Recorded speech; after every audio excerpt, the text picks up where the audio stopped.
Pelanyap merupakan metode pengobatan tradisional khas suku Dayak yang memanfaatkan berbagai jenis tumbuhan. Nah, sekarang saya mau mencari bahan-bahan yang akan digunakan. Hutan Kalimantan menyimpan banyak sekali potensi. Beragam jenis flora dan fauna mudah kami temui di kawasan yang sering disebut sebagai paru-paru dunia ini. Nah, ini napet kayunya. Oh, ini daun apa, Bu? Kayu batu, daun kayu batu. Daun kayu batu. Terus yang kita ambil yang Daunnya yang bersih-bersih ini. Kalau yang sudah tua itu sudah tidak bagus. oh, berarti di atas dong kebanyakan. Iya, di atas. Waduh. Bersih ya. Ambil yang Oh, oke. Berarti kita harus ngambil bagian daun yang bersih, itu posisinya ada di atas karena yang di bawah ini rata-rata kelihatan tua. sudah tua dan juga kotor. Itu khasiatnya udah menurun. Daun gempur batu atau daun keji beling adalah tumbuhan liar khas hutan tropis Yang bersih gini ya, Bu? Kalimantan. Ya. Memiliki jenis batang berusan dengan tinggi maksimal 2-4 meter. Sangat kelihatan bedanya daun yang sudah tua sama yang mau kita ambil ini. Kalau sudah tua dia memang lebih keras dan juga kotor. Nah, kalau yang khasiatnya banyak yang seperti ini nih. Masih hijau dan bersih. Daun tanaman dari genus Strobilanthes ini mengandung sejumlah senyawa baik yang dapat menyehatkan tubuh. Di antaranya polifenol, katekin, kafein, vitamin dengan kandungan mineral tinggi. Berbeda dengan di daerah lain, biasanya pengobatan tradisional selain menggunakan daun, ada akar dan juga batang. Tapi kalau pelanyap di suku Dayak ini hanya menggunakan daun saja. Makanya kita berusaha nih mendapatkan daun yang banyak.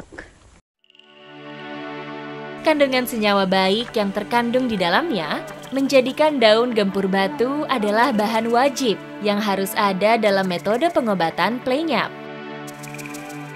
Daun kayu batu ini kalau dilihat-lihat bentuknya seperti daun kopi, cuma bedanya karena dia tumbuh di dekat aliran sungai, makanya dia bisa lebih lebar kayak gini nih.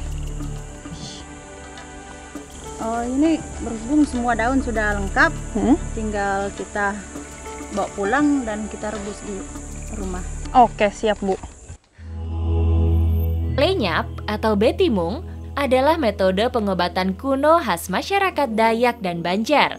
Bedanya, suku Banjar melakukan betimung dengan menambahkan campuran beberapa jenis akar, sedangkan suku Dayak memaksimalkan bahan dari jenis daun-daunan.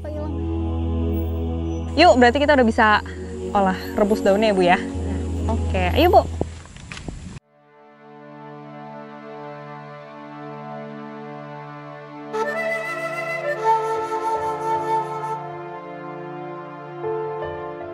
Ini dia 9 jenis daun yang wajib digunakan untuk melakukan metode pelanyap.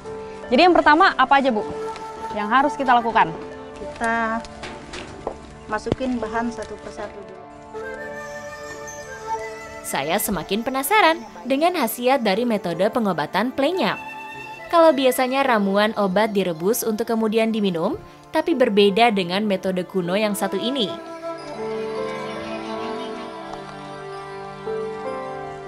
Ini sekarang 9 jenis daunnya sudah siap untuk kita rebus.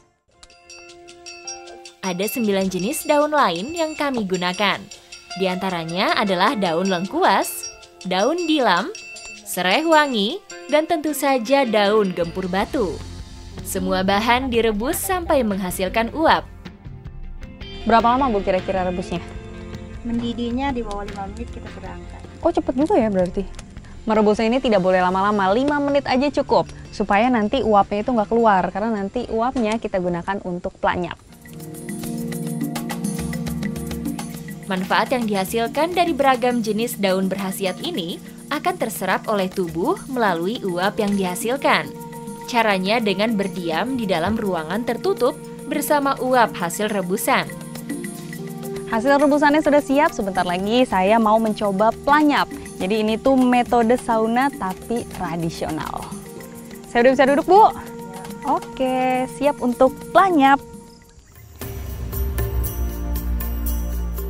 Mandi uap atau pelanyap diyakini menjadi obat bagi banyak penyakit.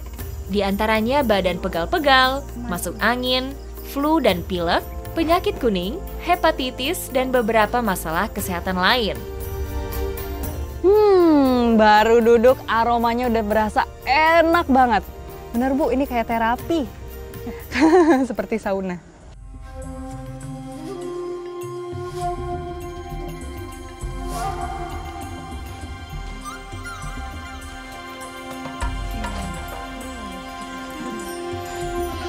Tutup Bu.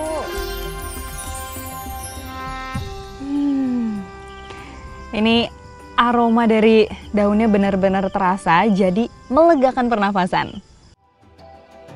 Proses mandi uap ini juga membuat tubuh lebih segar dan wangi. Uap melunturkan biang keringat dan sumber bakteri yang melekat di kulit, sehingga kulit menjadi lebih bersih. Wah, luar biasa. Langsung keringetan ya, Bu? Di dalam tuh rasanya seperti dimanjakan oleh kehangatan. Udah gitu udara yang dihirup juga harum sekali. Makanya pas nih untuk menghilangkan berbagai jenis penyakit.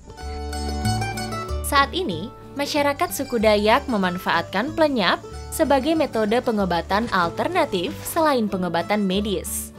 Tidak sedikit cerita dan pengalaman penderita penyakit yang berhasil sembuh dengan rutin melakukan metode pengobatan warisan leluhur yang satu ini. Udah selesai ya, Bu? Luar biasa nih, badan jadi enteng. Badan udah enakan, capek-capeknya juga hilang.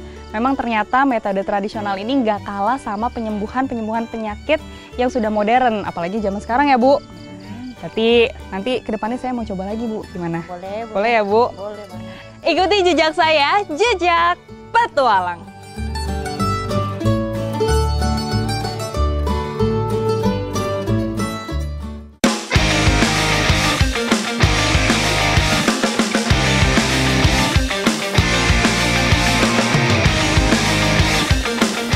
Terjalinnya hubungan harmonis antara alam dan masyarakat sekitar menarik perhatian saya untuk menjelajahi Mahakam Ulu lebih dalam. Kabupaten termuda di Provinsi Kalimantan Timur ini memiliki banyak sungai sebagai denyut nadi kehidupan. Perlengkapan yang ada di depan saya ini sudah lengkap sekali karena saya bersama warga Desa Batu Majang ingin paru atau pikniknya suku Dayak. Ikuti jejak saya, jejak petualang.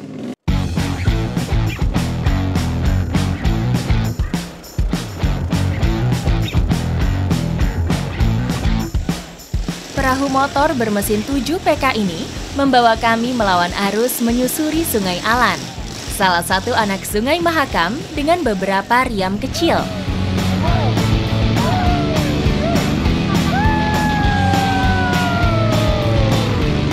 Ujung dari perjalanan kami adalah karangan atau tepian sungai dengan hamparan pasir berbatu sebagai tempat melakukan paru.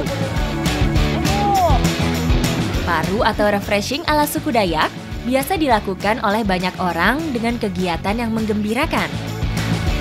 Ini sekarang kami sudah menemukan karangan yang pas karena persis di pinggiran sungai, banyak bebatuan, jadi kita bisa naruh barang-barang di sini, terus banyak pohon juga biar teduh. Nanti di sana kita bisa cari ikan juga. Karangan hanya bisa kami jumpai di daerah hulu sungai. Bagi warga setempat, karangan sudah selayaknya pantai, menjadi tempat yang asyik untuk melepas penat.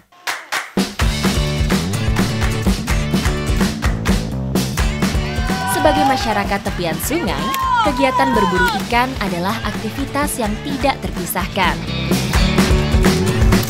Untuk menambah keseruan, kita sekarang mau cari ikan dengan cara meat pukat.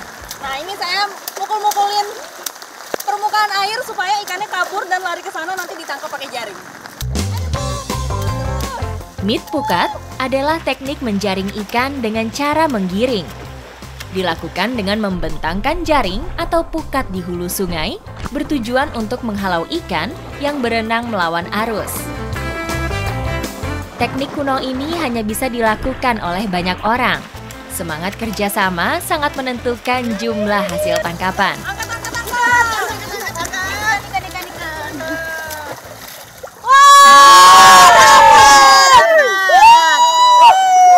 Wah, sekali tarik langsung dapat ikan.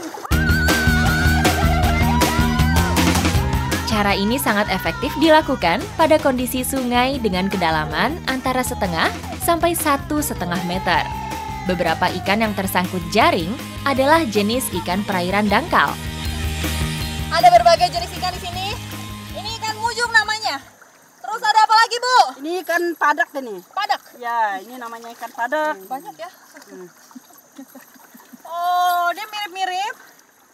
Ini lagi satu. Sampai di bagian ini hidungnya. Ibu ada lagi, Bu, ikannya. Yang ini beda jenis lagi. Bu, ini jenis apa, Bu? Atuk pait. Atuk pait. Uniknya memang dia ekornya warna merah. Ada lagi satu, Mbak Baby ambil. Ini namanya ikan palau. Palau. Gedenya. Segini ya, Bu. Ya.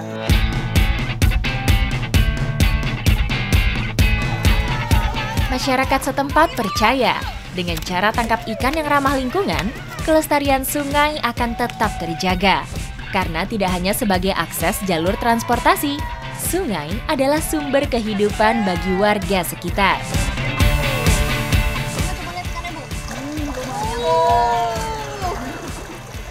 Ikan yang didapatkan sudah banyak dan berbagai jenis. Bu, gimana kalau ikannya kita olah habis ini?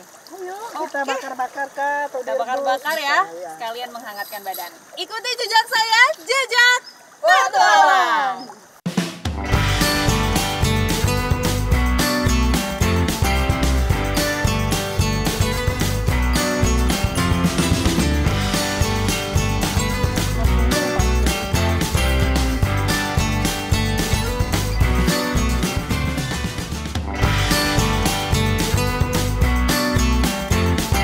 Berhasil mendapatkan cukup banyak ikan, menjadikan paru kali ini terasa lebih menyenangkan. Sekarang ikan-ikannya mau diolah dan dibagi dua. Ada yang dibakar, ada yang dicampur dengan paku danum. Jadi nanti sayur paku danumnya itu rasanya lebih enak pastinya. Ini sambil nunggu airnya mendidih, saya mau bakar dulu ikannya. Refreshing ala suku Dayak ini bertujuan untuk menyegarkan kembali kondisi tubuh dan pikiran setelah sibuk dalam rangkaian acara bedar. Seperti misalnya pesta adat, masa tanam atau panen padi, dan beberapa acara penting lainnya. Kita tunggu dulu ikannya ya, Bu. Sampai dia setengah matang, nanti tambahin sayurnya. Mbak Baby masukkan paku danumnya. Paku danumnya udah bisa dimasukin ya, Bu. Ikan kuah kami masak bersama dengan umbut danum, salah satu bumbu khas masakan Dayak. Masakan ini nyaris tanpa bumbu, tapi ada satu rahasia. Ini dia, umbut untuk mengalahkan rasa amisnya. Kebersamaan dan sukacita yang saya rasakan semakin membuat perjalanan kali ini berkesan. Tidak hanya tentang kehangatan warga masyarakatnya, tapi juga keberagaman kulinernya. Yang pertama mau saya coba itu ikan rebus yang tadi dicampur dengan sayur. Penasaran sama rasanya.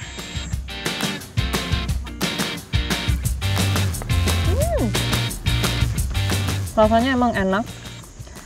Ada yang khas karena kayak ada rasa ubinya, tapi daging dari ikannya itu lebih keset. Terus ada pahitnya sedikit dari umbutnya juga.